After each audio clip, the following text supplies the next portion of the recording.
Alice's Adventures in Wonderland, Chapter 9. The Mock Turtle's Story. "You can't think how glad I am to see you again, my dear old thing," said the Duchess, as she tucked her arm affectionately into Alice's, and they walked off together. Alice was very glad to find her in such a pleasant temper, and thought to herself that perhaps it was only the pepper that had made her so savage when they met in the kitchen. "When I'm a duchess," she said to herself, not in a very hopeful tone, "I won't have any pepper in my kitchen at all.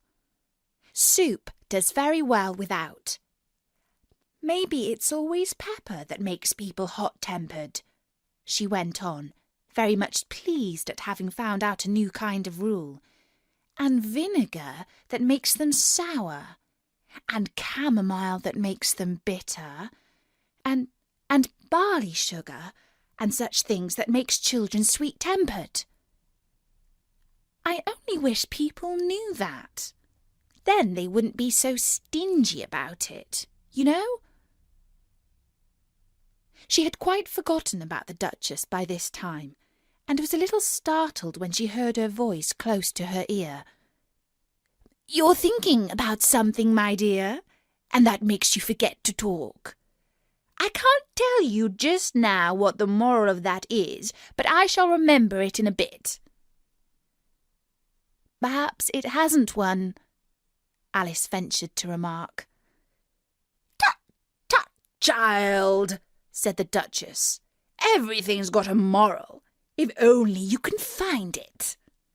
And she squeezed herself up closer to Alice's side as she spoke. Alice did not much like keeping close to her. First, because the Duchess was very ugly, and secondly, because she was exactly the right height to rest her chin upon Alice's shoulder, and it was an uncomfortably sharp chin. However, she did not like to be rude, so she bore it as well as she could. "The game's going on rather better now," she said, by way of keeping up the conversation a little. "'Tis so," said the Duchess, "and the moral of that is, 'Oh, 'tis love, that makes the world go round.'" "Somebody said," Alice whispered, "that it's done by everybody minding their own business." "Ah, well, it means much the same thing," said the Duchess, digging her sharp little chin into Alice's shoulder as she added, "And the moral of that is, take care of the sense, and the sounds will take care of themselves." "How fond she is of finding morals in things," Alice thought to herself. "I dare say you're wondering why I don't put my arm round your waist," said the Duchess after a pause. "The reason is that I'm doubtful about the temper of your flamingo. Shall I try the experiment?" "He might bite," Alice cautiously replied, not feeling at all anxious to have the experiment tried. "Very true," said the Duchess. "Flamingos and mustard both bite. And the moral of that is, birds of a feather flock together." "Only mustard isn't a bird," Alice remarked. "Right as usual," said the Duchess. "What a clear way you have of putting things." "It's a mineral, I think," said Alice. "Of course it is," said the Duchess, who seemed ready to agree to everything that Alice said. "There's a large mustard mine near here, and the moral of that is, the more there is of mine, the less there is of yours." "Oh, I know," exclaimed Alice, who had not attended to this last remark. "It's a vegetable. It doesn't look like one, but it is." "I quite agree with you," said the Duchess. "And the moral of that is, be what you would seem to be. Or, if you'd like to put it more simply, never imagine yourself not to be otherwise than what it might appear to others that what you were or might have been was not otherwise than what you had been would have appeared to them to be otherwise." "I think I should understand that better," Alice said very politely, "if I had written it down. But I can't quite follow it as you say it." "That's nothing to what I could say if I chose," the Duchess replied in a pleased tone. "Pray don't trouble yourself to say it any longer than that," said Alice. "Oh, don't talk about trouble," said the Duchess. "I make you a present of everything I've said as yet." "A cheap sort of present," thought Alice. "I'm glad they don't give birthday presents like that." But she did not venture to say it out loud. "Thinking again?" the Duchess asked, with another dig of her sharp little chin. "I've a right to think," said Alice sharply, for she was beginning to feel a little worried. "Just about as much right," said the Duchess, "as pigs have to fly, and the more—" But here, to Alice's great surprise, the Duchess's voice died away, even in the middle of her favourite word, moral, and the arm that was linked into hers began to tremble. Alice looked up, and there stood the Queen in front of them, with her arms folded, frowning like a thunderstorm. "A fine day, Your Majesty," the Duchess began in a low, weak voice. "Now I give you fair warning," shouted the Queen, stamping on the ground as she spoke. "Either you or your head must be off, and that in about half no time. Take your choice." The Duchess took her choice and was gone in a moment. "Let's get on with the game," the Queen said to Alice, and Alice was too much frightened to say a word, but slowly followed her back to the croquet ground. The other guests had taken advantage of the Queen's absence and were resting in the shade. However, the moment they saw her, they hurried back to the game, the Queen merely remarking that a moment's delay would cost them their lives. All the time they were playing, the Queen never left off quarrelling with the other players and shouting, "Off with his head!" or "Off with her head!" Those whom she sentenced were taken into custody by the soldiers, who of course had to leave off being archers to do this, so that by the end of half an hour or so there were no archers left, and all the players except the King, the Queen, and Alice were in custody and under sentence of execution. Then the Queen left off, quite out of breath, and she said to Alice, "Have you seen the Mock Turtle yet?" "No," said Alice. "I don't even know what a Mock Turtle is." "It's the thing Mock Turtle soup is made from," said the Queen. "I never saw one, or heard of one," said Alice. "Come on then," said the Queen, "and he shall tell you his history." As they walked off together, Alice heard the King say in a low voice to the company generally, "You are all pardoned." "Come, that's a good thing," she said to herself, for she had felt quite unhappy at the number of executions the Queen had ordered. They very soon came upon a griffin, lying fast asleep in the sun. If you don't know what a griffin is, look at the picture. "Up, lazy thing," said the Queen, "and take this young lady to see the Mock Turtle and to hear his history. I must go back and see after some executions I have ordered." And she walked off, leaving Alice alone with the griffin. Alice did not quite like the look of the creature, but on the whole she thought it would be quite as safe to stay with it as to go after that savage queen. So she waited. The griffin sat up and rubbed its eyes. Then it watched the queen till she was out of sight. Then it chuckled. "What fun!" said the griffin, half to itself, half to Alice. "What is the fun?" said Alice. "Why, said the griffin. "It's all her fancy, that.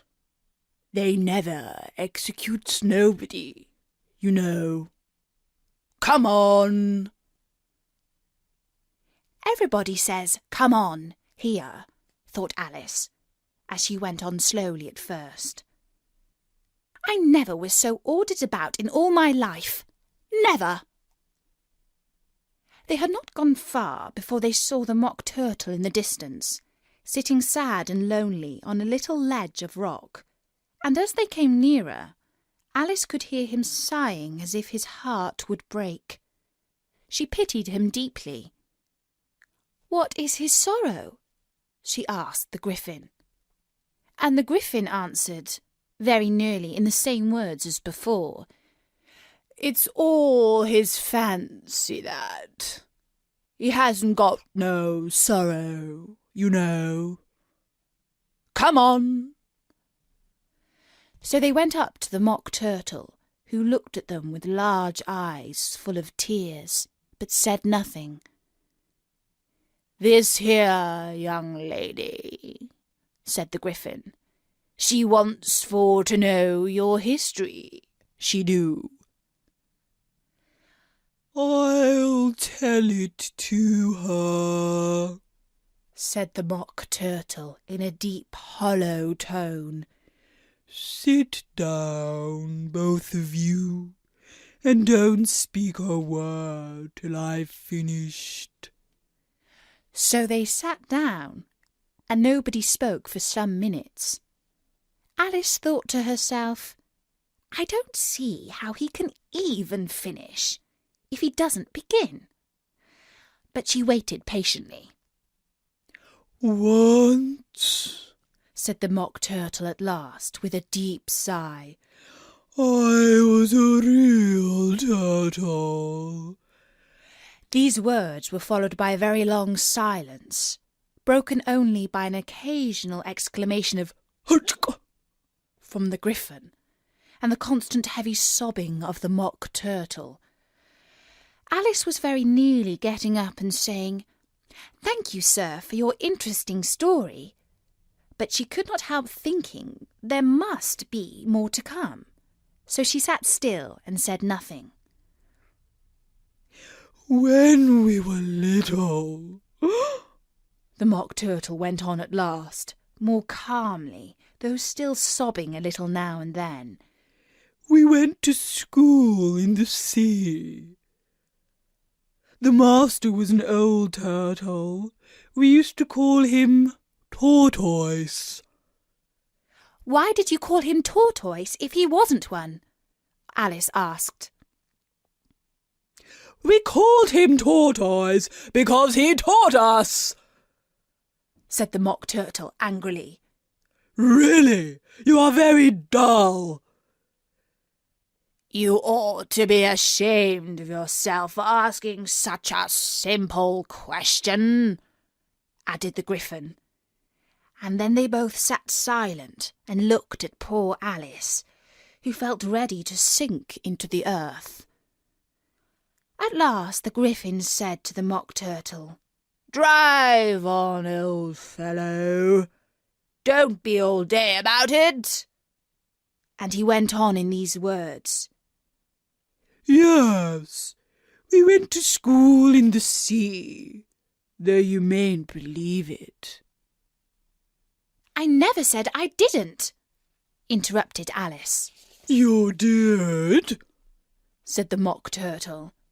"Hold your tongue," added the griffin, before Alice could speak again.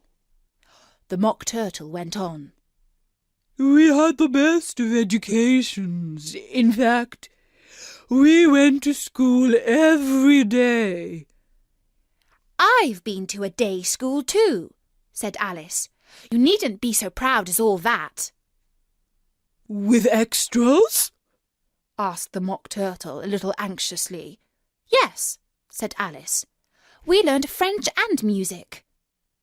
And washing? Said the Mock Turtle. Certainly not, said Alice indignantly. Ah, then yours wasn't a really good school, said the Mock Turtle in a tone of great relief. Now at ours they had at the end of the bill French, music, and washing extra.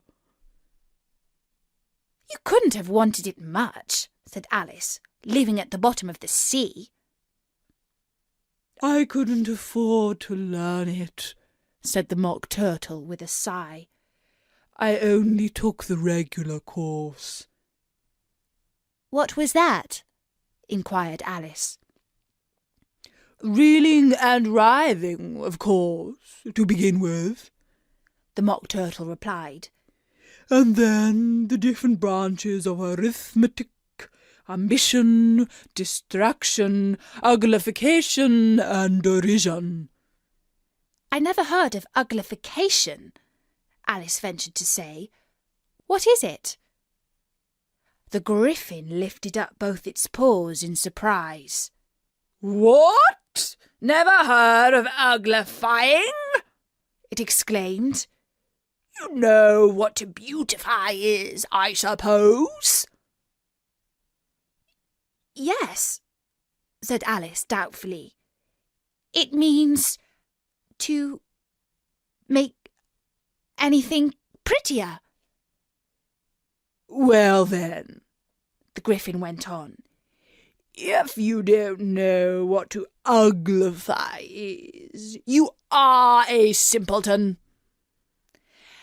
Alice did not feel encouraged to ask any more questions about it, so she turned to the Mock Turtle and said, What else had you to learn? Well, there was mystery, the Mock Turtle replied, counting off the subjects on his flappers. Mystery, ancient and modern, with seaography. Then drawling. The drawling master was an old conger eel that used to come in once a week. He taught us drawling, stretching, and fainting in coils. What was that like? Said Alice. Well, I can't show it to you myself, the Mock Turtle said. I'm too stiff. And the Griffin never learnt it. Hadn't time, said the Griffin. I went to the classics master, though. He was an old crab, he was. I never went to him, the Mock Turtle said with a sigh. He taught laughing and grief, they used to say.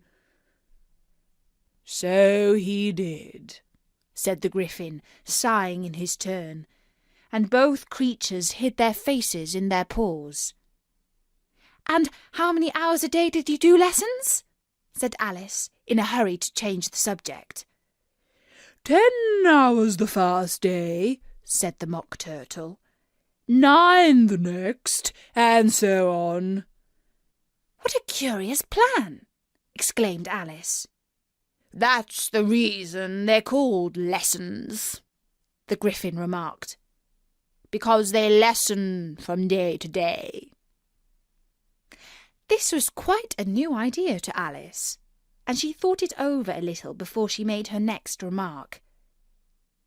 Then the 11th day must have been a holiday. Of course it was, said the Mock Turtle. And how did you manage on the 12th? Alice went on eagerly. That's enough about lessons, the Griffin interrupted in a very decided tone. Tell her something about the games now. And that was the 9th chapter of Alice's Adventures in Wonderland. I'll be continuing Alice's adventures soon.